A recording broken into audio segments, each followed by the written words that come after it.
Hey there guys, how's it going? CoupledAssassin here, and today there was a massive announcement on E3 about the brand new console, the Xbox One S, which is sleeker, slimmer and sharper. Just a quick rundown of sort of the new sort of stuff about it. It's going to have the 4K Ultra HD with high dynamic range. It is 40% smaller and it will be up to 2 terabytes worth of storage, which is pretty awesome.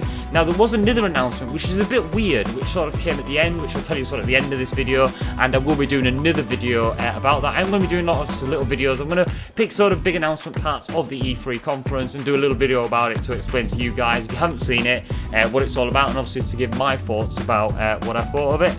So yeah, let's start off with sort of going now depth into it. So it is 40% smaller, it's got 2 terabytes of storage, and it's got internal power supply. Now, when they first announced, it's got a built-in internal power supply, I was kind of like, well, yeah, it always has had a power supply built into it. But then it sort of got me thinking, I was like, I know what they mean now. So your Xbox One has, at the moment, that big bulky thing that sort of comes off the end, that you plug your power in, and that lead then goes into the Xbox.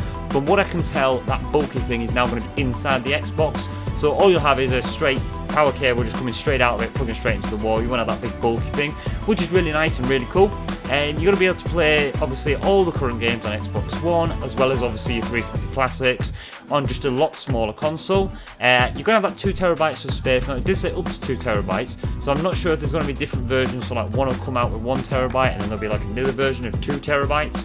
Or whether what you'll be able to do is you'll start off with like a base model, so you get the terabyte model, and then you'll be able to upgrade it, because we have heard about this sort of upgrading process that's coming about, upgradable hardware. So you might be able to then put an extra terabyte in it another day. I don't know, but obviously we've just been released, so we don't know really the sort of ins and outs. It's just basic information at the moment. It is going to be apparently the most advanced Xbox ever, which it is at this moment. As I said, I've got another announcement to sort of come to sort of near the end. So let's sort of move down and sort of look into things.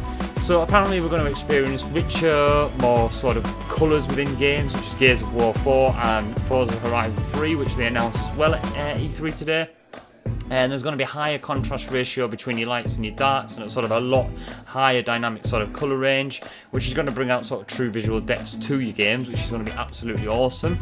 Obviously with that 4K Ultra HD, at the moment I'm not sure, but I don't think there is any games that have actually been developed for 4K at the moment, but obviously as games do get developed, we'll be able to get that sort of 4K gaming. But as well as that, if you stream from such as things like Netflix and Amazon, you'll be able to watch all that 4K content, as well as any Ultra HD Blu-rays. You'll be able to watch those as well, which will be absolutely awesome. In the front there, it's got an IR blaster. Now, I'm not quite sure what this is for. I think it's for stuff like off your TV and stuff. So like for audio or video receivers, sort of like your satellite or your cable. So you'll be able to basically use the remote to turn all that stuff. Now, the new Xbox wireless controller looks really, really cool. It's a lot sleeker, and the wireless actual range on it is a lot bigger, and it's obviously got Bluetooth technology in it, which means you can play your favourite games on Windows 10, PC, tablet and phones, which will be awesome. It's got a textured grip on the back, and it looks really nice and white. I'm not sure if it's coming in any other colours, but it looks really, really good in the white, so that's pretty good. And the other thing as well is the console does actually stand up, so it's got a little stand, so you can actually stand it up vertically rather than having it laid down.